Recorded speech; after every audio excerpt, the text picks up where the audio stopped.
Before diving into today's episode, we're doing a quick shout out to our first partner here at Pats Uncovered, the Human Collective.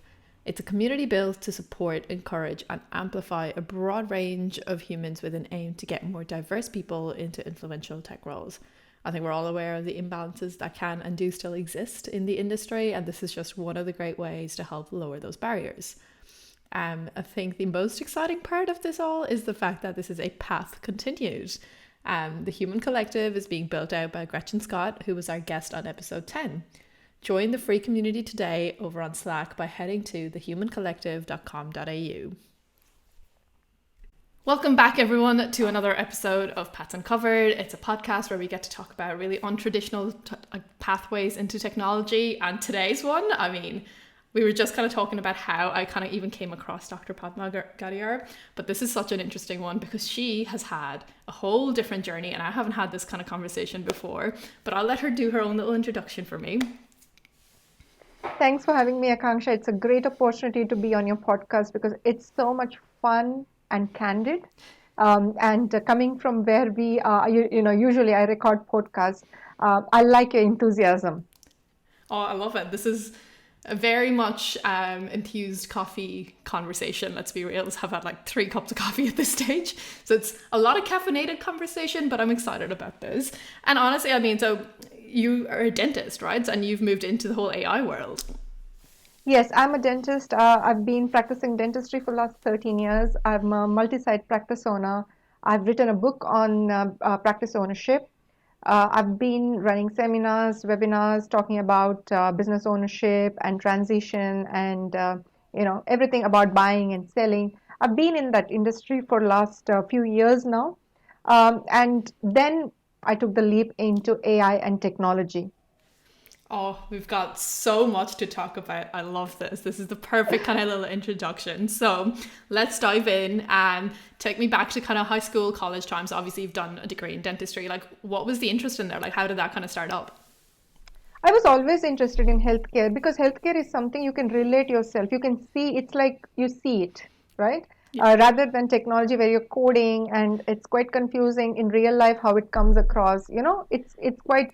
So I was always into healthcare, and it was my mother's dream to have a daughter as a doctor. As an Indian parent, they provided me with the opportunity, and I grabbed it with the open arms. But I was always a good student, academically very strong, extracurricular very strong. Represented my district, state on debating and elocution and everything. So all in all, I was quite a decent high achiever, I would say, and quite curious. Every time it was about curious. I wanted to learn something. I was open-minded. But coming from a small rural town in India, we had only limited opportunities. We didn't have internet and anything like what you guys have now growing up. So with whatever we had, the books and the libraries and everything, we made the most out of it.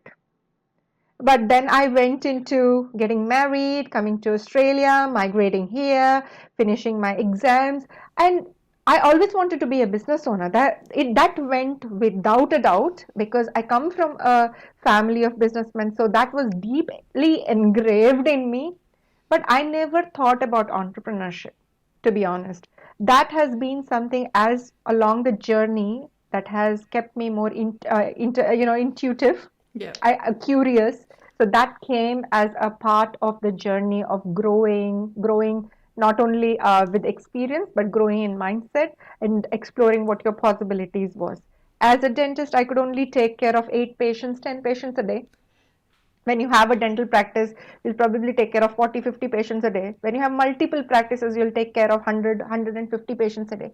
But the question was, how do you take care of over a million, 10 million patients a day? And how could you have dentists without borders and scale globally? Make it more available to anybody, not have dentistry as a privilege.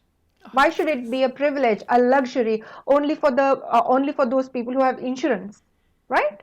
So those were the questions that were lingering because you reach a point in your career, you've done it all from cosmetic dentistry to aligners to implants, run multiple practices. You are then looking at a much more purposeful approach.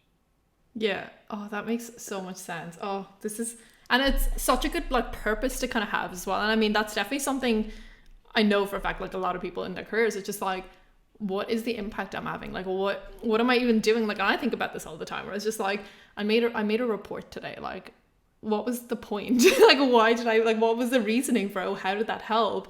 And it's so interesting. So you said you migrated to Australia. Was that like during college or after like after you'd already graduated? Sorry. My background is I got married early. I was married while in university itself. So I just finished my university and then migrated immediately following my husband. Yep.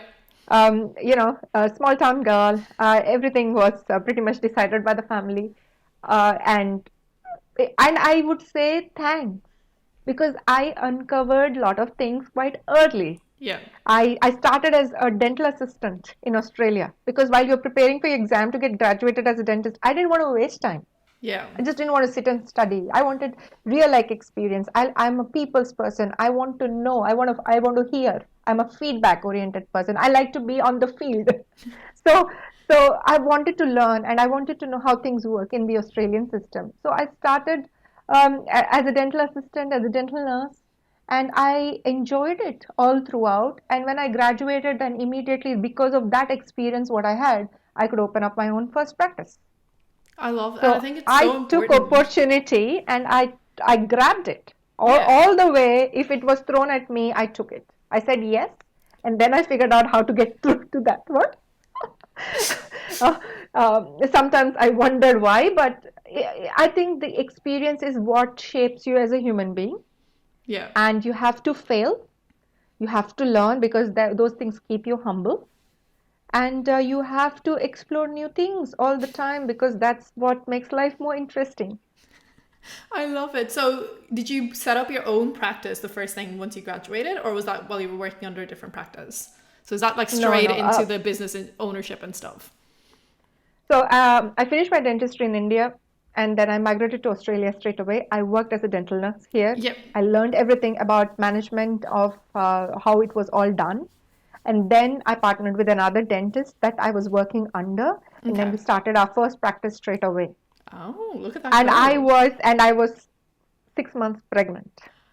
That was not totally planned when we started building the practice, but it happened. Yeah. Oh my God, Um, like just doing all the things at the one time. I like it. it was not doing it on purpose. It was Yeah. happening. It was life. Yeah. I was way younger at I think 10, 11 years younger at that time, and you never thought about anything. You just went with the flow. It was Yep. not about planning anything. Nothing was going according to plan. And being a first time business owner, you were learning so many things. Your marketing didn't work, your hiring did not work.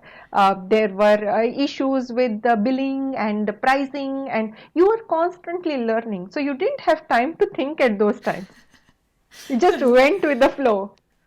I like it. And I mean, definitely could say the same here. I'm like, and I think at the moment it's still like that for me anyway, where I'm just like, okay, this new thing has happened. Let's just see where it'll go. Or I'll just say yes to 100 things and we'll figure it out when it happens and see how we can fix that when it comes up, And kind of a thing.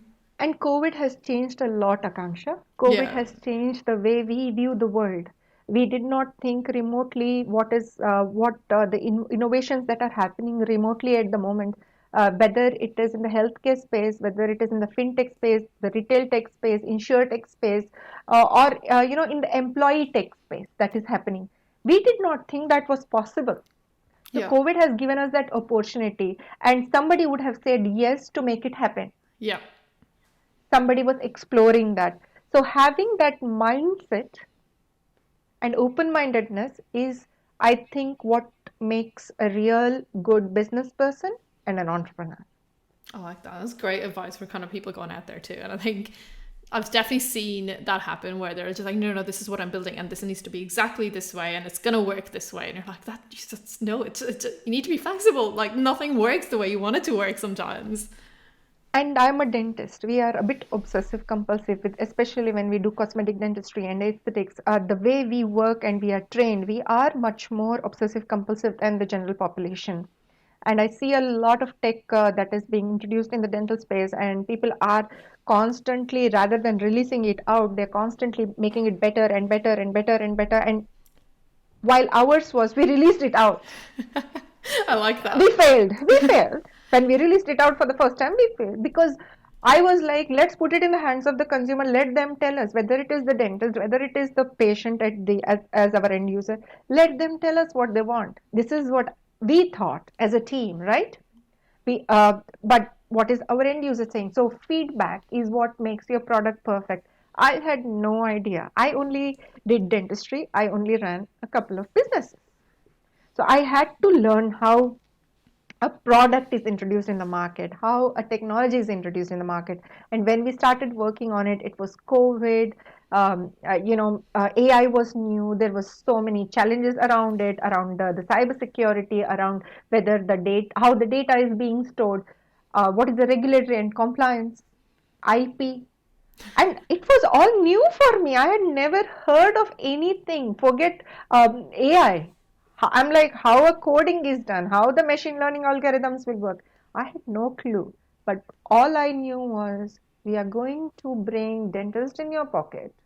We're going to democratize oral health care. We are going to remove these roadblocks, right? Yeah. We are going to be bringing general health and oral health together, promote wellness, and make our product a part of everyday healthcare.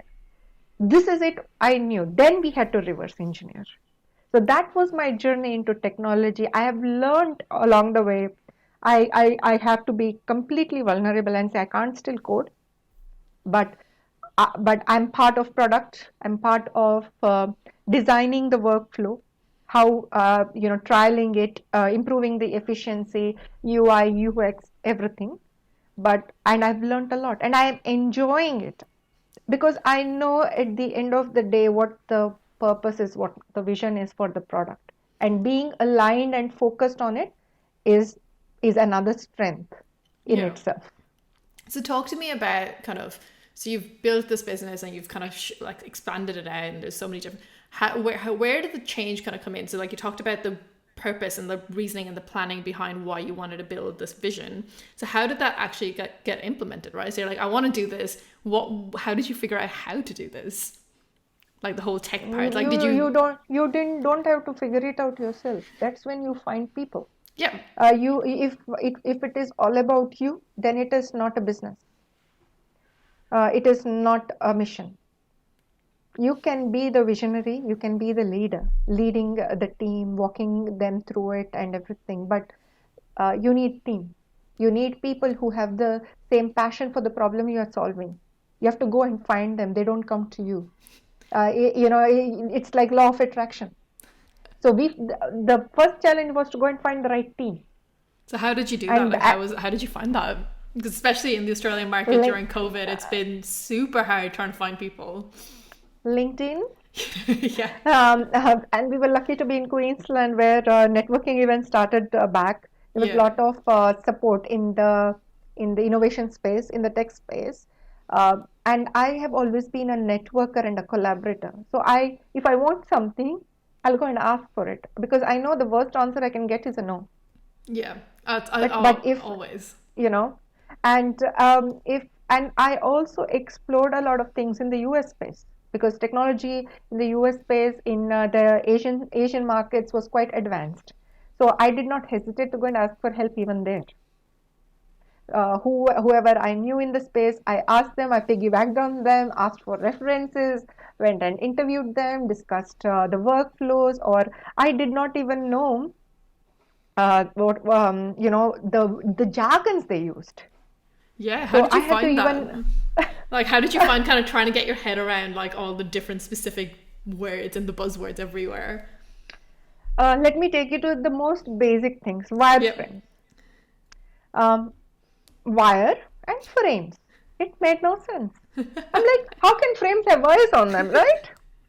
Imagine because I started at that naive level that I didn't understand what wireframes were, but today we do.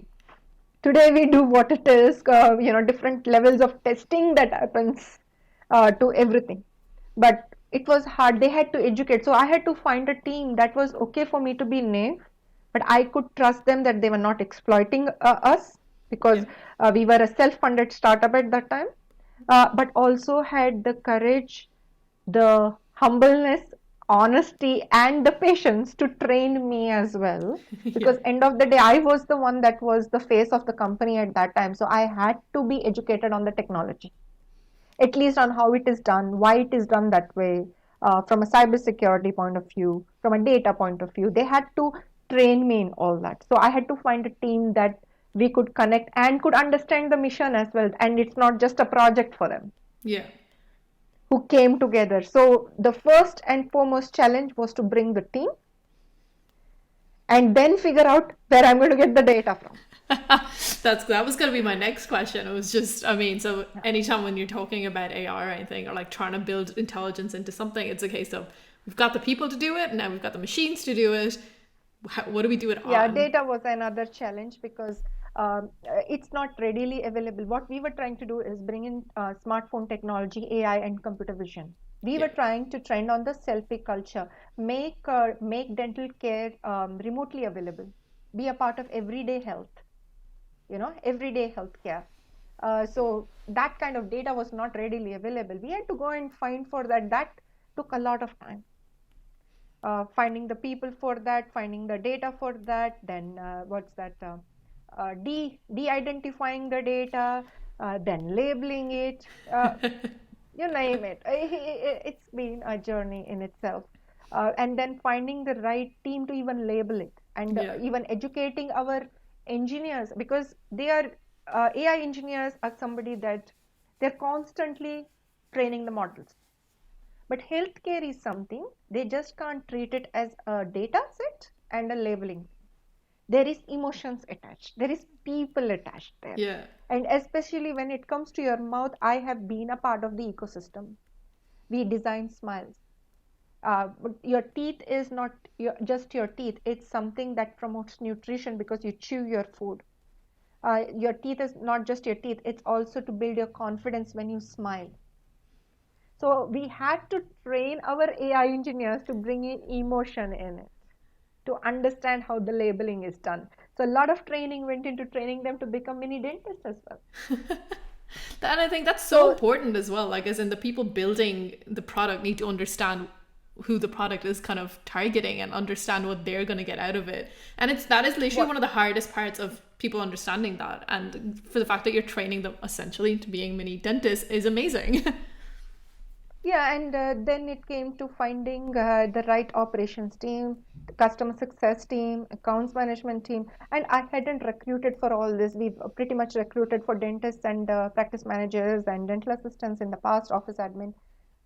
But I've enjoyed my journey. It has pretty much opened my capabilities into running an organization, now that I call it.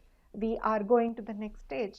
And that kind of leadership training and experience I had to uncover to be the person I am today. So it's been an interesting journey, and it's not done yet. And we are exploring newer horizons at the moment on how the product fits into different verticals.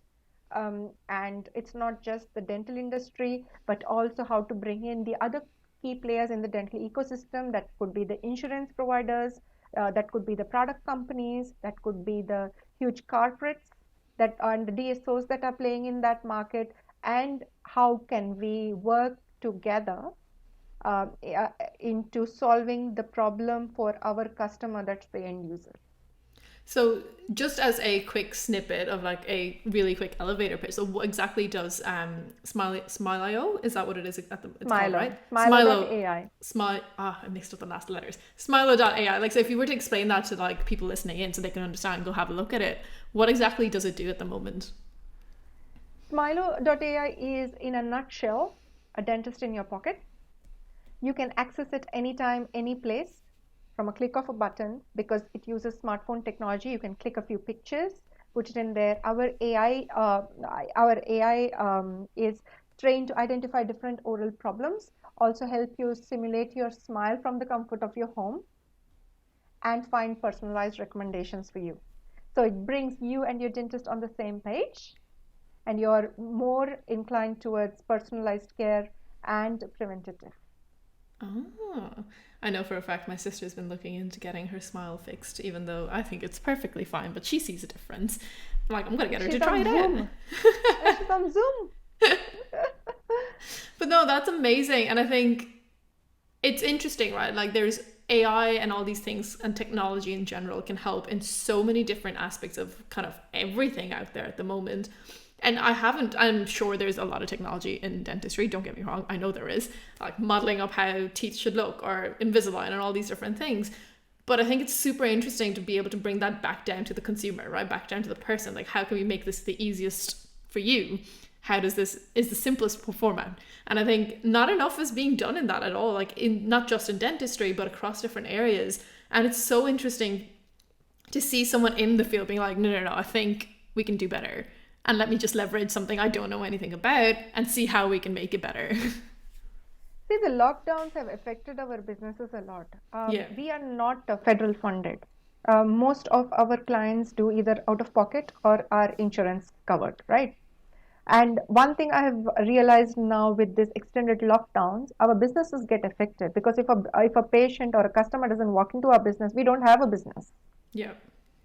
So a patient-led platform that that gives the control and transparency for our patients, but at the same time helps us as dental practitioners or practice owners to run our business, keep the revenue flow, be in touch and communicate with our patients on a regular basis. Because otherwise, a patient visits your dental practice once a year, twice a year. Yeah. But this will give us a better insight on our patient's oral health and what their actual needs are. Yep. Otherwise, in the 15 or 30 minutes of appointment that I see you, how much am I going to know about you? How is chronic health affecting your oral health? How am I going to be having the time to explore all that? But Yeah. this technology will give us the patient insight that we are looking at, help us qualify them, pre-screen, pre-triage, and help them with early identification as well. Because we are all living longer. That's the thing, isn't We it? want the teeth. If we want to Yes. enjoy food, we want to enjoy social life, we want to be more confident, we all need beautiful teeth. God, yeah. I think it's interesting. Like, I mean, a lot of people forget the fact that we're living longer. And I mean, at times I remember it and I'm like, oh my God, gotta make sure like the pension's correct, or you gotta make sure that things are correct and make sure you're healthy. For some reason, teeth isn't something I've ever thought about in that order, which is No, weird. And now because that's all I'm gonna think about. no, I'll tell you something. When being a dentist, we see patients day in, day out. That's our world. But when I went into figuring out the technology part of it, people are like, why is teeth important? What's teeth about? Uh, Globally, less than 15% of the population globally have accessibility to dental care. 65% of our patients choose suboptimal treatment. We have less than 33% compliance rates. Wow. So imagine the education is not there. People are not aware. And why are they not aware? Because they don't have something easy. There's fear associated with it. There's anxiety associated with it. You have to leave your home, work, lose your wages to get to your dental appointment. And when you get in there, we are supposed to be giving you a bill. Affordability becomes a problem, Yeah. right? So many times in my career, I've been asked, am I paying for your next BMW? Right? And there are times where you have to probably take two steps behind and then present the treatment plan to your patient. Yeah. So this awkwardness of communication, this awkwardness can be easily eliminated if we can make something like this readily available for them, That is, which we yeah. It's so true. incentivize them for their proactive health, because oral health these days have connection with diabetes, pregnancy, cancer, heart diseases, Alzheimer's. There is a correlation everywhere, and we don't realize it. Why are people not shouting about this from the rooftops? Oh my God, this has been just like a life lesson in and of itself. I love this. And I think, I mean, I'll think back about it to my own life. I mean, I'm lucky that I have health insurance that covers like every 6 months, like clean up and check up and everything. And if I have a emergency, it's also covered in terms of I can go ad hoc and get it checked out. And oh my God, like as in, I take it for granted, don't get me wrong. I've just got a recurring 6 month booking in. I'm like, yep, it'll get checked up. I won't think about it. It's fine. And my dentist cries at me about like flossing, and I'm like, I swear I do it, and it's just never right, and it's never enough. But I swear I do it, and it's just so interesting. Where I'm like, the only time I actually fully think about it is probably like that week of the couple of days before I get my teeth cleaned, and then the couple of days where I'm like, oh, this feels amazing, and I won't think about my teeth again. Yeah. And all these numbers and the statistics of like everything that's connected, and the fact that, what did you say, about 15% of people actually take care of it, and I'm like, I don't understand. Imagine about this. How many times do you use your teeth every day? You use it to smile at least 300 times a day. You are using it to eat. So many times you're munching on it. And then we all have parafunctional habits. Either we're biting nails, putting a pen in your mouth. At night you're snoring. There is, there is so many other things. And your mouth is your gateway to your entire body. And yet, over these many human years that we've had, it's got the least amount of appreciation or least amount of what is that Attention. attention, Yeah. right? So I just don't understand why it should be a privilege. People think dentistry is only for the rich. Dentistry is only as a luxury, but it does not need to be like that. It should be part of your everyday healthcare system, and it's not a dream. It can be made reality right now. And I love that you're making such headways into making that happen. Um, okay, so just to kind of get an idea in my own head for the timeline. So did the whole Smilo stuff happen kind of at the start of COVID? Is that where that all actually started building up, or was that something you were already planning? Like, did COVID accelerate it? Yes, 2019, March, I came up with my book on Yeah. practice ownership. And I promised myself that if when I finish writing the book and I release and it gets well accepted in the industry, I'll take my trip to the Silicon Valley. We have always heard about this, right? You've heard about all this Steve Jobs and Mark Zuckerberg and Bill Gates. So I want to go to the Silicon Valley to see what it is. I want to walk on the roads. I want to be sitting on the same bench, probably where they sat. So I decided to go to Silicon Valley. And you won't believe, like a typical tourist walking around it for 3 4 days, sitting, lying down, I'm thinking, was this the place they were imagining it? And of course you make friends and you meet your friends that you already know. And at one of those meetings, my friend was showing me what AI was doing in the retail space. And end of the day, I'm quite curious, so I was more about the experience Yeah. than the tech as such. Yeah. So when we were discussing the experience of it, I said, this is dentistry. Patients have to pay for it, right? This is dentistry. This is typically like they find out if that is the right thing for them. Yeah. They get more understanding of that fits them, right? And then they do it. So I said, this is dentistry. This is what we need in dentistry, because this will eliminate communication errors. This will give more transparency, keep the dentist and the patient on the same page. And this will help us find a new market. That 47% of our population that doesn't go to the dentist, it will help us expand our market Yeah. and promote education and care. And that's what my turning point was. But just because you have a vision, you can't get started. Yeah. You have to come, run your surveys, find with from your other colleagues and peers and everything, find the market trends that are happening in day-to-day lives. Dentistry only happens once or twice a year. um, uh, but you're going into Woolworths, you're going into your bank accounts, you're going into your car on a daily basis. You're probably shopping online on Amazon on a daily basis. So I had to figure out the market trends, how it's going in there. And then COVID accelerated everything, because health tech, med tech got a big push, because everything till then with respect to health tech was face to face. Yeah. The lockdowns gave us the opportunity to explore telehealth and see what AI could do in automation, could do to improve efficiency, productivity. So that was my something that started as a curiosity, and I thought I'll probably make this as my full time in 5 years time. COVID just made it Yeah. happen quite early, which I wasn't prepared at that time. and I had to balance everything that was going on to what was put in front of me. It was 20-hour days trying to figure it out, trying to understand, trying to learn. But I think it's for the greater good, I like, and yeah. this will actually promote better oral care, but also at the same time bring better life balance, get more time for the dentist, and they can probably run their businesses from anywhere in the world as well.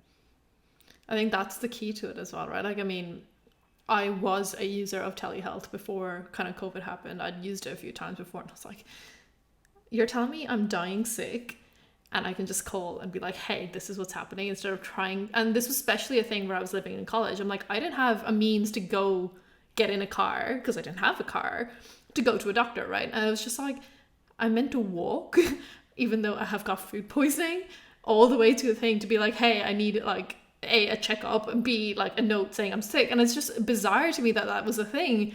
And then I was like, I'm like, oh wait, I can just call someone and I can explain this and I can just have a chat. This is amazing. Like, this makes such a difference.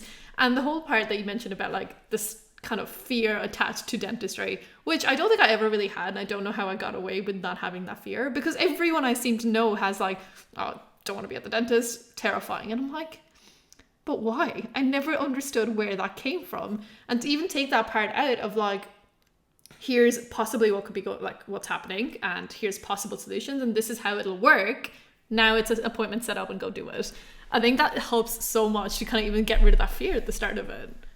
Imagine there is about 37% of our population that has dental fear.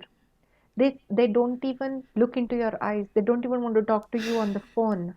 And then you are telling them their teeth is horrible and these things need to be done.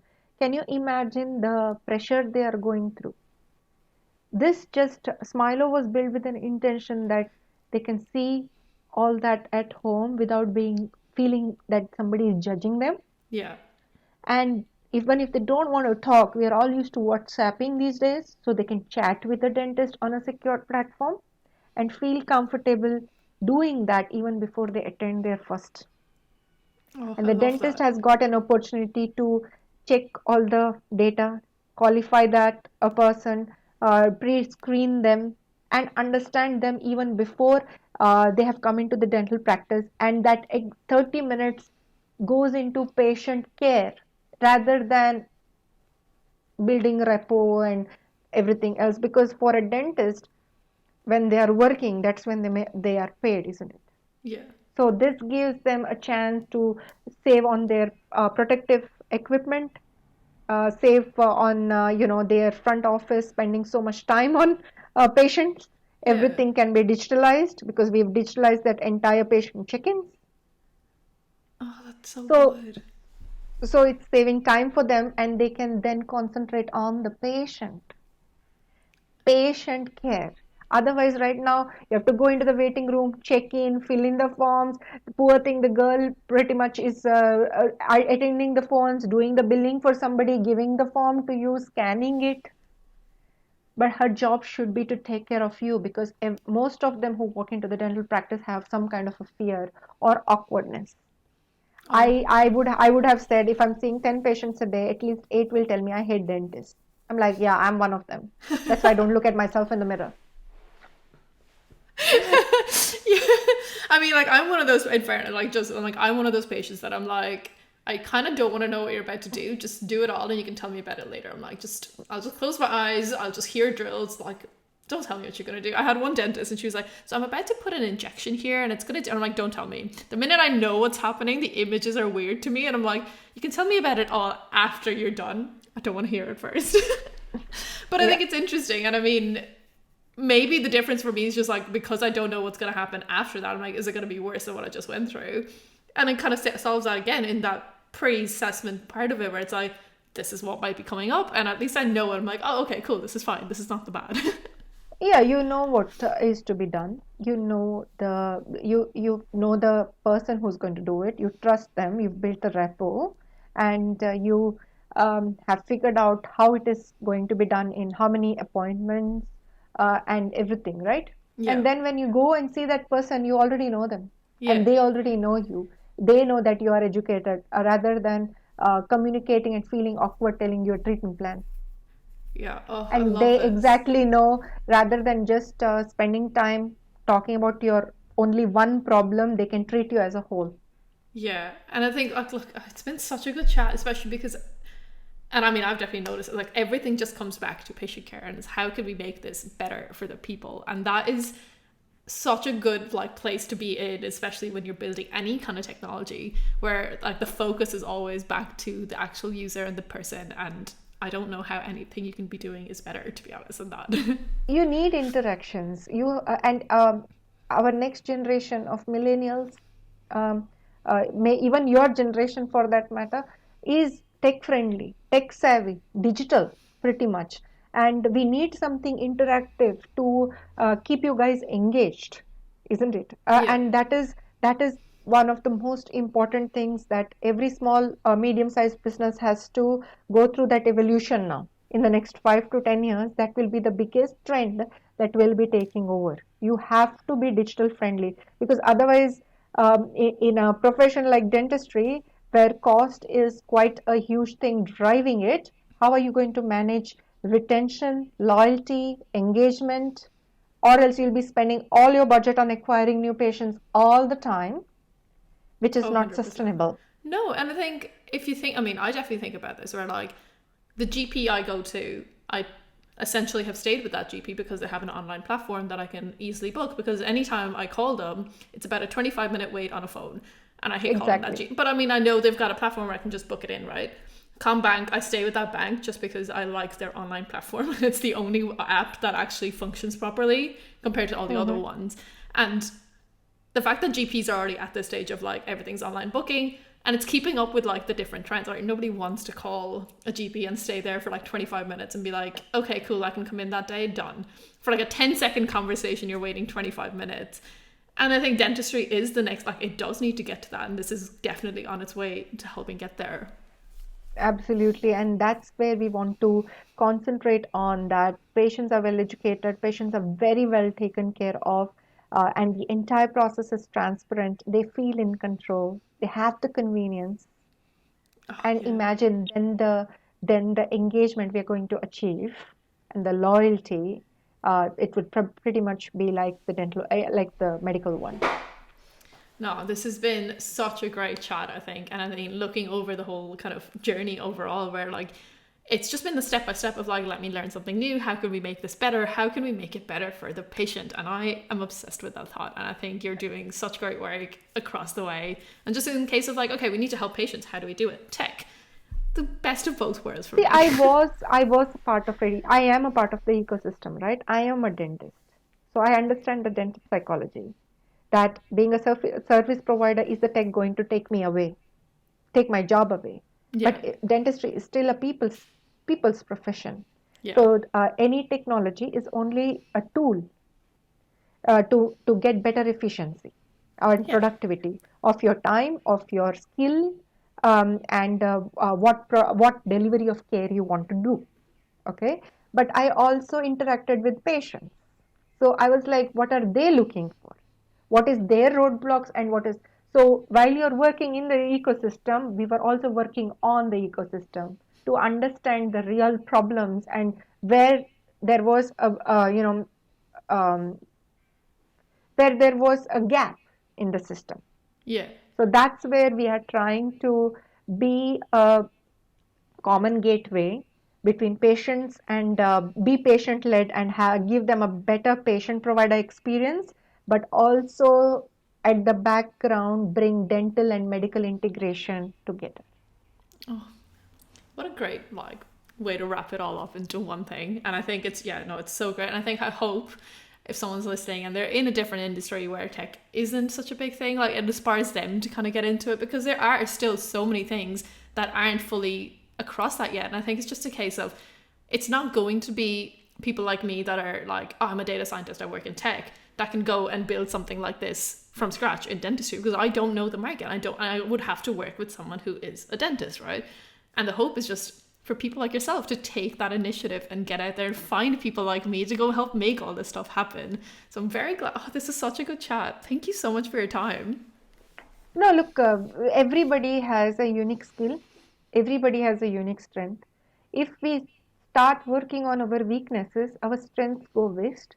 So I would rather partner up, or I rather bring people with other strengths than I have into my team and make us grow more faster. Yeah. And as a team, I would say we are very agile, and we are very much focused on the end result than the path we take. We are quite ready to pivot if we can get there faster and more efficiently as well. So having that leadership team is also very essential Oh, when you're 100%. solving a problem. Yeah, and I So think especially the whole like agile thing, and I think you mentioned that you're like, we just wanted to get the product out there, let the people tell us, and I'm like, that is very agile of you. I like it. exactly, and it is not normal of me because I'm a dentist. Before I have checked the smile, I cannot send it out. And there was a lot of unlearning to do as a human for me during this process, especially for me because I was the one who didn't come from the tech industry at all. Yeah. So there is still a lot of unlearning when we are discussing user experience and everything. We are changing the UI all the time and the UX all the time. There is so much learning for me from a psychological point of view of the user, because end of the day, it's though we made it for a patient-led dentist experience, there is also another stakeholder that plays a key role. That is our staff in the practice. Yeah. So we had to understand all that. So it has made me a better person. This entire journey has made me a better person and also made me realize how important the job of engineers, graphic designers, data scientists is in the world, and helped me come out of this dental bubble. Oh, I like it, and I don't know where we'd be if we stayed in our bubbles anyway. So it's a great little way into kind of joining up all the bubbles and making it a very collaborative space, I think, altogether. Thanks for having me. This has been one of my best candid talks. Oh, I love that. And uh, it's been great to share the intention and the vision on how Smilo.ai was born. Yeah. Oh, and I think this is great. And I think I love the actual like thing of like, hey, I know where my strengths are. I'm gonna stick to them, and I'll find the people who like complement my weaknesses, and we'll build across a team, and we'll get there. And you really just kind of sparked it all up. And I love that you made the most of everything you could in the time that you had, and when there was an opportunity to just go for it. And if you are on a drive and a vision like this, there is somewhere you have to be selfless because it is not about you. It's not about what only you want to accomplish. So it also comes down to the team and having the right people with the right mindset with who can complement you and can work with you and go through the craziness with you. You need that culture. Oh, this has been so great. Like all the way from like studying and just making the most of it from the books all the way to here, and you're just doing all the things, and I love that. And I forgot to mention I'm a mother of two kids. That's honestly, and I mean, the biggest part of this all, isn't it? Like, And guys, I want to also mention it was my childhood dream to be a model and a beauty queen. I, in all this, even went and uncovered this. You can keep this in the recording or not, but I even went and explored that area. So if you want something, go and do it now because the time is now. You never give up, and nobody is going to turn your dreams into reality if you don't take the first step. oh look, what a little bit to end on. Also, you were in beauty pageants. That is such a random ad, and I love this. Did it, went to Mexico. I I love came in the final five. I that. did it. It was not about winning, it was about that journey. Yeah, It's and not I think always about making something as a winner. It's also being open minded for that experience and what you make out of that and building your network and collaborations there as well. oh, this is just too much for me at this stage. This is You can great. cut this off if you want. I Oh, don't know how you 100% want it's to see. staying in there. Oh, I love it. Look, we'll leave it off there for this episode. I think there was just so many great little parts of this that I'm sure is going to be really helpful for other people kind of trying to think about transitioning into a different pivot altogether. Thank you so much for your time, Dr. Padma. And we'll be back again in 2 weeks' time with another episode of Paths Uncovered with another journey, hopefully just as fabulous as this one. And until then, stay safe. Thank you. Thanks, Akanksha.